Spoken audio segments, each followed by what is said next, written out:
వాడకం మొదలు పెడితే మాకన్నా బాగా ఎవ్వరు వాడలేరు.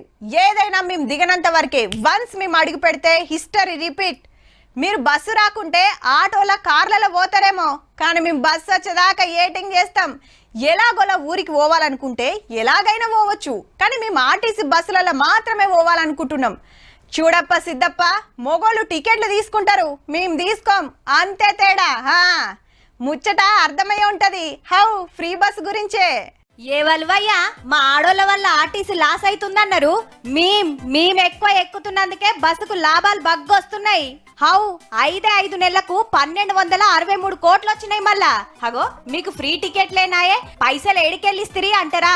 మా పైకం గవర్నమెంట్ కట్టేసింది ఆర్టీసోళ్లకు. దినం 57 లక్షల మంది మీద తిరుగుతున్నాం. పండుగలు పబ్బాలకు, దేవస్థానాలకు, అమ్మగారింట్లకు ఏటంటాటు ఏకాన ఛార్జీ లేకుండా పోయొస్తున్నాం మంచిగా.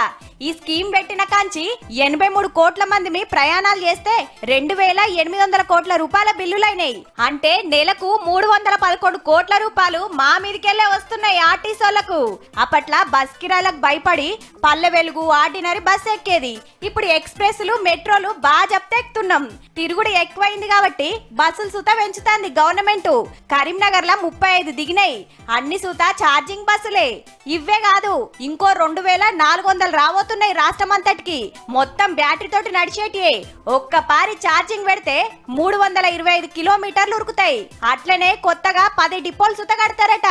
ఇప్పటికే 3000 చిల్లర ఉద్యోగాలకు సంబంధించి అనుమతి పొంది నియామక ప్రక్రియ మరి Telangana state public service commission కావచ్చు. వారెవ్వా 3000 మందికి ఆర్టీసీల కొలువు గుడిస్తారట. అమ్మలక్కలను ఫ్రీగా తోలుకోబోతుండ్రు. ఆర్టీసీ లాస్ కాకుండా పైసలు ఇస్తుండ్రు, బస్సులు పెంచుతుండ్రు, జాబ్ల పెట్టుకుంటాండ్రు.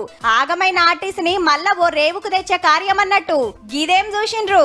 ఎంగిల్ పూల బతుకమ్మ అయిపోంగనే మా వాళ్ళు దసరాకు ఊర్లకు పోతప్పుడు చూపిస్తారు చూడురి. ఆర్టీసీ వాడకం అంటేందో మామూలుగా ఉండదు మళ్ళా.